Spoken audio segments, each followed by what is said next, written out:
Good evening first year. So আজকে আমরা basically যে টপিকটা পড়বো সেটা হচ্ছে ইংলিশ। ফার্স্ট ইয়ারে ইংলিশ সাবজেক্ট আছে, তো ইংলিশের অনেক কিছু আছে। ইংলিশের সিলেবাস স্পোকেন ব্রোকেন ইংলিশ আছে, গ্রামার আছে, প্যারাগ্রাফ আছে। তার মধ্যে যেটা ওয়ান অফ দ্য মেইন একটা টপিক, সেটা মানে প্রতিটা স্টুডেন্টের ইউজুয়ালি প্রবলেম হয়, সেটা হচ্ছে merchant of Venice, written by William Shakespeare. Merchant of Venice William শেক্সপিয়ারের একটা one of the most famous নভেলের মধ্যে একটা, সেটা আমাদের আছে। মার্চেন্ট অফ ভেনিসের টোটাল 5টা অ্যাক্ট আছে। 5টা অ্যাক্টের মধ্যে আমাদের সিলেবাসে যেটা আছে ফার্স্ট সেমিস্টারের, সেটা হচ্ছে অ্যাক্ট 4 সিন 1। আমাদের ফার্স্ট সেমিস্টারে শুধুমাত্র অ্যাক্ট 4 সিন 1টা আছে। অ্যাক্ট 4 সিন 1টাকে আরেকটা নামে জানি আমরা, সেটা হচ্ছে কোর্ট সিন। অ্যাক্ট 4 সিন 1টাকে আরেকটা নাম হচ্ছে কোর্ট সিন। এই অ্যাক্ট 4 সিন 1টা হচ্ছে মার্চেন্ট অফ ভেনিসের মোস্ট ইম্পর্টেন্ট অ্যাক্ট। এই অ্যাক্ট 4 সিন 1টার জন্য আগে 3টের অ্যাক্ট লেখা আছে, মানে অ্যাক্ট 4 অবধি কেন পৌঁছানো সেটার জন্য অ্যাক্ট 3। অ্যাক্ট 4টা হচ্ছে সবথেকে মেইন অ্যাক্ট। সো অ্যাক্ট 4টাকে জানার জন্য আগে আমাদের একটা বেসিক আইডিয়া থাকাটা খুব দরকার, কারণ অ্যাক্ট 4-এ যদি আমরা হঠাৎ করে জাম্প করি আমরা অ্যাক্ট 4টাকে বুঝতে পারবো না। সো আমি আগে অ্যাক্ট 1 টু অ্যাক্ট 3 একটা স্মল সামারি দিয়ে দিচ্ছি কি আছে বেসিক্যালি মার্চেন্ট অফ ভেনিস স্টোরিটা কি, দেন আমরা অ্যাক্ট 4-এ আসছি। সো মার্চেন্ট অফ ভেনিসের প্রচুর ক্যারেক্টার্স আছে। তার মধ্যে আমাদের যে ক্যারেক্টার্স গুলোকে নিয়ে কাজ বা primary characters of the play, সেটা ফার্স্ট হচ্ছে Antonio. Who is Antonio? Antonio is a merchant of Venice. Antonio মানে মার্চেন্ট অফ ভেনিস যে পুরো গল্পটা, সেই গল্পটার যে মার্চেন্ট অফ ভেনিসের যে মার্চেন্ট, সে হচ্ছে Antonio. Antonio is the hero of the play. Antonio কি কাজ? অ্যান্টোনিওর মেন কাজ হচ্ছে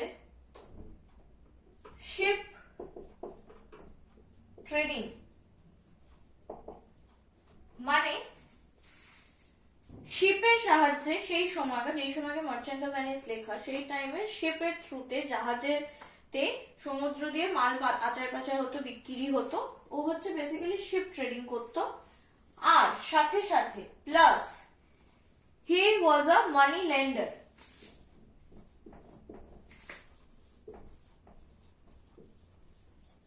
মানি লেন্ডার কি? মানি লেন্ডার হচ্ছে একটা মানুষ টাকা ধার দেবে, যার টাকা ধারের দরকার। এবার সে যখন টাকাটা ফেরত নেবে উইথ ইন্টারেস্ট ফেরত নেবে, মানে যে কাজটা এখন আমাদের ব্যাংক করে, সেই টাইমে যেহেতু ব্যাংক ছিল না, সেই টাইমে কাজগুলো এদের মতো যারা রিচ পাবলিক বা যারা এরকম প্রচুর পয়সা আছে তারাই কাজগুলো করতো। যাদের টাকা ধারের দরকার থাকতো তারা এদের কাছ থেকে টাকা ধার নিত। এবার যখন ফেরত দেওয়ার টাইম আসতো তখন তারা উইথ ইন্টারেস্ট ফেরত দিত। তো অ্যান্টোনিও বেসিক্যালি দুটো কাজ করতো। একটা হচ্ছে শিপ ট্রেডিং, জাহাজের থ্রুতে ব্যবসা বাণিজ্য করা। সেকেন্ড ইজ মানি লেন্ডিং, পয়সা ধার দিত, তারপর তার পরবর্তীতে ইন্টারেস্ট নিয়ে সেটাকে ফেরত দিত। এবার অ্যান্টোনিও হচ্ছে এই স্টোরির মেইন ক্যারেক্টার। অ্যান্টোনিওকে নিয়ে পুরো স্টোরিটা ডিপেন্ড করছে। আর অ্যাক্ট 4 শুধুমাত্র অ্যান্টোনিওর জন্যই ক্রিয়েট হয়। অ্যান্টোনিও আরেকটা যেটা খুব important information, that is Antonio Christian ছিল। এই পুরো মার্চেন্ট অফ ভেনিস স্টোরিটাতে আমরা দুটো রিলিজিয়ন দেখতে পাবো, একটা হচ্ছে খ্রিস্টিয়ান আর একটা হচ্ছে জিউ। সো অ্যান্টোনিও খ্রিস্টিয়ান ছিল। এবার অ্যান্টোনিও খ্রিস্টিয়ান যেহেতু ছিল, সেই টাইমে খ্রিস্টিয়ানদের পাওয়ার প্রচন্ড ছিল, মানে খ্রিস্টানদের প্রচন্ড একটা ইম্পর্টেন্ট বা সুপিরিয়র রিলিজিয়ন হিসেবে ধরা হতো। অ্যান্টোনিওর বেসিক্যালি এখানে রোল হচ্ছে ও টাকা ধার দিত। এবার এই টাকা ধার নেওয়া বা টাকা ধার দেওয়া নিয়ে পুরো স্টোরিটা ঘোরে। এবার আমরা আসছি second important character. Second important character is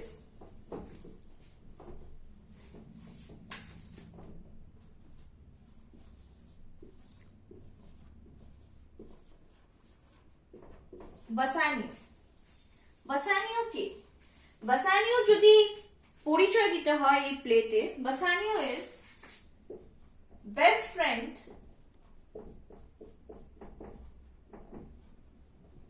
of Antonio and husband of Portia.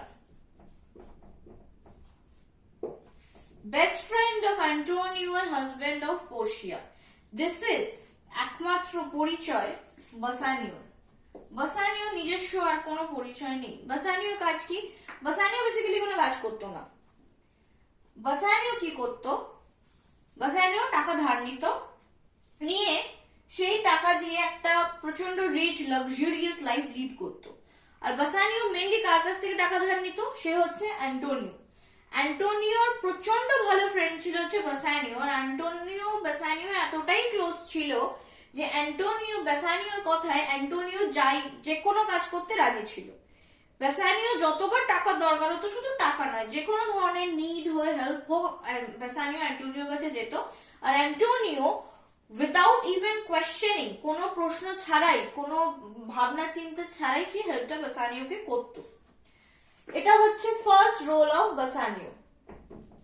Second পরিচয় কি Bassanio? Husband of Portia. Portia হচ্ছে প্রিন্সেস অফ বেলমন্ট। এই স্টোরিটা দুটো জায়গাতে লেখা হয়েছে, একটা হচ্ছে ভেনিস আর একটা হচ্ছে বেলমন্ট। পোর্শিয়া হচ্ছে princess of Belmont, the daughter of the king of Belmont. বাসানিও, Antonio এরা সব থাকতো হচ্ছে ভেনিসে, আর পোর্শিয়া থাকতো হচ্ছে বেলমন্টে। তো বাসানিওর সাথে পোর্শিয়ার কি করে বিয়ে হয়? বাসানিও আর পোর্শিয়া দুজনের মধ্যে একটা লাভ কানেকশন ছিল। পোর্শিয়া যখন তার বাবা যখন বিয়ে দেবে ঠিক করে, তখন বাসানিও অ্যাজ আ সুটার, মানে সেই সময় যখন স্বয়ংবর হতো, সেইখানে একজন যে পোর্শিয়াকে বিয়ে করতে চায় সেই হিসাবে বাসানিও এসেছিল। সেখানে এসে পোর্শিয়ার বাবা যে টেস্টটা রেখেছিল, সেই টেস্টে বাসানিও সাকসেসফুল হওয়ার পর বাসানিও আর পোর্শিয়ার মধ্যে বিয়ে হয়। বিয়ে হওয়ার আগেই পোর্শিয়া আর বাসানিওর মধ্যে একটা লাভ রিলেশন ছিল। বাসানিও পরীক্ষা উত্তীর্ণ হওয়ার পর ওদের দুজনের মধ্যে বিয়ে হয়। এবার বাসানিও কি করে? বাসানিও যেহেতু বাসানিওর কাছে কোনো টাকা ছিল না, বা বাসানিও কোনো কাজ করতো না টাকা রোজগারের জন্য, ও যখন পোর্শিয়াকে বিয়ে করতে যেতে চায় অ্যাজ আ সুটার, একটা সুটার হয়ে যাওয়ার জন্য যতটুকু স্ট্যান্ডার্ড বা যা দরকার সেই অবস্থা তখন বাসানিও ছিল না। বাসানিও কি করে? বাসানিও অ্যান্টোনিওর কাছে আবার যায়, গিয়ে অ্যান্টোনিওকে বলে যে আমাকে কিছু টাকা ধার দাও, যাতে পোর্শিয়াকে বিয়ে করার মতো একটা স্ট্যান্ডার্ড আমি বানিয়ে তখন তারপরে পোর্শিয়াকে বিয়ে করতে যেতে পারি। যেই সময় বাসানিও অ্যান্টোনিওর কাছে গিয়ে টাকা ধার চাইতে যায়, সেই সময় অ্যান্টোনিওর প্রচুর টাকা ইনভেস্ট করা ছিল ওর বিজনেসে। ওর মেন বিজনেস ছিল শিপ ট্রেডিং করা, মানি লেন্ডিং ওর সাইড বিজনেস ছিল। তো ওর অনেকটা টাকা শিপ ট্রেডিং এ ইনভেস্ট করা থাকে। তো সেই কারণে অ্যান্টোনিও কি বলে যে বাসানিও, যে আমার কাছে আপাতত কোনো লিকুইড ক্যাশ নেই তোমাকে ধার দেওয়ার জন্য, তুমি ভেনিসের অন্য যারা মানি লেন্ডার আছে তাদের যে কোনো একজনের কাছ থেকে টাকা ধার নাও, আর গ্যারেন্টার আমি হব, টাকাটা আমি শোধ করব। যেহেতু এখন আমার কাছে কোনো নিজস্ব কোনো লিকুইড ক্যাশ নেই, সেজন্য তুমি অন্য কোনো মানি লেন্ডারের কাছ থেকে ধার নাও। এবার বাসানিও যার কাছে গিয়ে ধার নিতে যায়, সে হচ্ছে আমাদের প্লে আর একটা মেইন ক্যারেক্টার, সেটা তুমি আসছে। তো বাসানিওর কাজ হচ্ছে অ্যান্টোনিওর কাছ থেকে টাকা ধার নেয়। এই ধার নেওয়ার ফলেই অ্যান্টোনিও এই পুরো প্লেটার মধ্যে যত মুশকিলে পড়ে। This is the main role of Bassanio. Bassanio এছাড়া এই পুরো স্টোরিটাতে আর কিছু করেনি। এবার আমরা আসছি third important character of the play,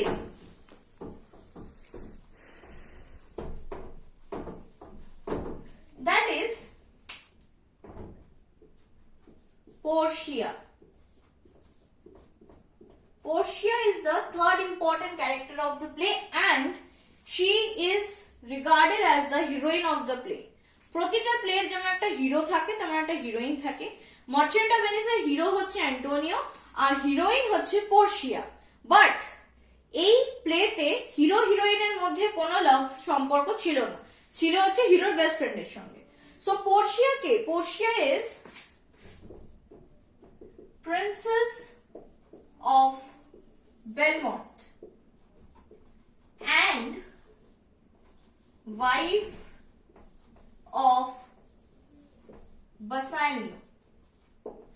পোর্শিয়ার এখানে দুটো পরিচয়। এক, ফার্স্ট পরিচয় she is princess of Belmont, second পরিচয় she is wife of Bassanio. পোর্শিয়ার এইখানে মেইন রোল কেন, একটা কুইন বা হিরোইনের এতটা মেইন রোল কেন? ফার্স্ট হচ্ছে অ্যাক্ট 4 এ পোর্শিয়া একটা বিশাল বড় রোল প্লে করে। সেটা কি রোল প্লে করে আমি যখন অ্যাক্ট 4 করবো তখন বলবো। সেকেন্ড ইজ অ্যান্টোনিওর সাথে যা যা ঘটে বা বাসানিও যে কারণে টাকাটা ধার নেয় সেটার একমাত্র কারণ হচ্ছে যাতে সে পোর্শিয়াকে বিয়ে করতে পারে। এখানে মার্চেন্ট অফ ভেনিসের হিরোইনের যতটা না পাওয়ারফুল রোল দেখানো হয়েছে তার থেকে অনেক কম পাওয়ারফুল রোল হচ্ছে হিরো মানে Antonio. Portia at the end of the play তাকে যেই ফিগারে বা ক্যারেক্টারে আমরা দেখবো that is much much powerful than অ্যান্টোনিওর whole character in the play.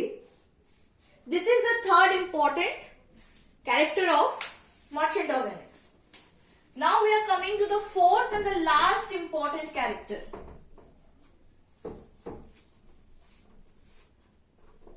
That is Shylock. Shylock কে যদি এক কথায় ডেসক্রাইব করা যায়, Shylock হচ্ছে villain of the play. Antonio hero, Portia heroine and Shylock is the villain of the play. Shylock এর কাজ কি? Shylock এর মেইন কাজ আর একটাই কাজ, সেটা হচ্ছে মানি লেন্ডার। Shylock মানি লেন্ড করতো। অ্যান্টোনিও যেটা সাইড বিজনেস ছিল, Shylock-এর সেটা মেইন বিজনেস ছিল। Shylock লোককে টাকা ধার দিত আর যখন শোধ করা হতো তখন উইথ ইন্টারেস্ট সেই টাকাটাকে ফেরত নিত। এটা হচ্ছে Shylock-এর মেইন বিজনেস। Shylock-এর আরেকটা ইম্পর্টেন্ট ইনফরমেশন হচ্ছে Shylock জিউ ছিল। অ্যান্টোনিও, পোর্শিয়া, বাসানিও এরা তিনজনই খ্রিস্টান ছিল। Shylock জিউ ছিল। যেই টাইমে এই স্টোরিটা লেখা সেই টাইমে জিউদের প্রচন্ড টর্চার করা হতো, প্রচন্ড সাবমিসিভ করে রাখা হতো, যার কারণে Shylock-ও এই স্টোরিতে প্রচুর ইনসাল্টের সম্মুখীন হয়। Shylock-এর সাথে অ্যান্টোনিওর একটা খুব নট ইউনিক, প্রচন্ড একটা খারাপ রিলেশন ছিল। ইটস ভেরি অবভিয়াসলি হিরোর সাথে প্লের ভিলেনের একটা খুব খারাপ রিলেশন থাকবে। সো এখানে এদের দুজনের মধ্যে খারাপ রিলেশন হওয়ার কারণটা কি? ফার্স্ট কারণ, Shylock জিউ ছিল, অ্যান্টোনিও খ্রিস্টান ছিল, যার কারণে এদের দুজনের মধ্যে প্রচন্ড একটা রিলিজিয়াস ক্লাশ হতো। অ্যান্টোনিও whenever যখনই পসিবল হতো, যখনই অপরচুনিটি পেত, Shylock-কে ইনসাল্ট করতো জাস্ট বিকজ ও জিউ ছিল বলে। সেকেন্ড রিজন ওদের কনফ্লিক্টের জন্য সেটা হচ্ছে অ্যান্টোনিও যখন লোককে টাকা ধার দিত তার বিনিময়ে সে যে ইন্টারেস্ট চার্জ করতো সেটা খুব কম ছিল। আর Shylock যখন কোনো লোককে টাকা ধার দিত তার বিনিময়ে যে ইন্টারেস্ট চার্জ করতো সেটা অনেক বেশি ছিল। এটার হওয়ার পেছনে তার কারণ হচ্ছে অ্যান্টোনিও সাইড বিজনেস ছিল হচ্ছে মানি লেন্ডিং। বিকজ অ্যান্টোনিও প্রচন্ড রিচ ছিল, সেই জন্য টাকা ধার দেওয়ার মতো ওর কাছে ক্ষমতা ছিল বলে ও ওই সাইড বিজনেসটা করতো।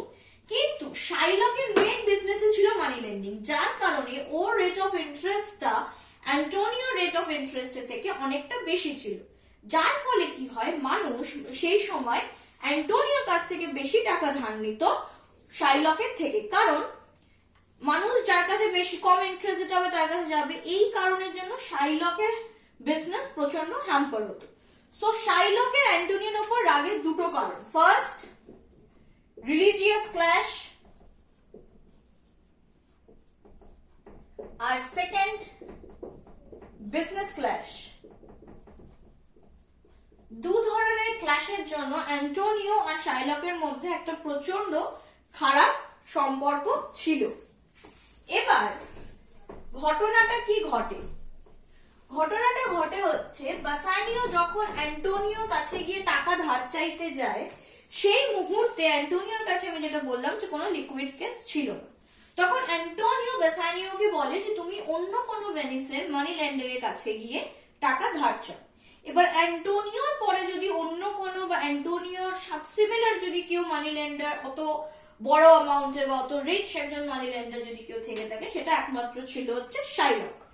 তো বেসানিও কি করে, in spite of the fact যে অ্যান্টোনিও বেসানিওর মধ্যে একটা প্রচন্ড খারাপ সম্পর্ক, তার সত্ত্বেও just with business mentality Bassanio আর অ্যান্টোনিও দুজনেই শাইলকের কাছে যায় টাকা ধার চাইতে।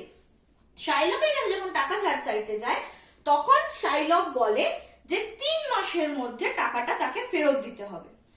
সেটা যখন হয়, তখন অ্যান্টোনিও আরামসে বলে যে আমার 3 মাসের আগে আমার যে টাকা আমার বিজনেস থেকে ওঠার কথা সেটা আমি পেয়ে যাব, আমি খুব ভালো মতো টাকাটা ফেরত দিয়ে দিতে পারবো। কিন্তু যেটা টুইস্ট হয় এখানে, শাইলক বলে যে আমি অ্যান্টোনিওর সাথে একটা বন্ডে যাব। কি বন্ড? বন্ডটা হচ্ছে যদি অ্যান্টোনিও বাই এনি চান্স টাকাটা উইদিন দ্য ফিক্সড টাইম পিরিয়ডের মধ্যে ফেরত দিতে না পারে, তাহলে শাইলক অ্যান্টোনিওর বডির যে কোনো পার্ট থেকে 1 পাউন্ড অফ ফ্লেশ কেটে নিতে পারে, যেখান থেকে শাইলক চাইবে। এই ধরনের একটা ডেথ বন্ড ওদের দুজনের মধ্যে হয়। এই বন্ডটা যখন হয়, তখন শাইলকের অ্যাপ্রোচটা ছিল যে এই পুরো বিষয়টার মধ্যে একটা এক্সাইটমেন্ট আর একটা ফ্রেন্ডলি, একটা ফানি ভাইব আনার জন্য এই বন্ডটাকে তৈরি করা হচ্ছে। এই বন্ডটার কোনো সিরিয়াসনেস নেই যে যদি বাই এনি চান্স অ্যান্টোনিও ফেলও করে দিতে, অবশ্যই শাইলক এই বন্ডটাকে এক্সিকিউট করবে না। আর অ্যান্টোনিও এতটাই ওভার কনফিডেন্ট ছিল নিজের বিজনেস মানি নিয়ে যে ও বলে যে তুমি যে কোনো বন্ড চাইলে করতে পারো, বাট আমার উইদিন মানে টাইমের আগেই আমার কাছে প্রচুর টাকা চলে আসবে, আমি তোমাকে ইজিলি সেটাকে তোমাকে রিপে তোমার টাকাটা করে দিতে পারবো। বেসানিও সেই সময় দাঁড়িয়ে অ্যান্টোনিওকে অনেকবার বারণ করেছিল যে এই ধরনের কোনো ডেথ বন্ডে যাতে না যেতে, বাট অ্যান্টোনিও ওভার কনফিডেন্সের ফলে সেই বন্ডটাতে যায়। এরপর কি হয়, অ্যান্টোনিও যেই সব শিপ গুলো বাইরে ছিল ফর ট্রেডিং পারপাস, সেই শিপের মধ্যে 2-3টে শিপ ডুবে যায়।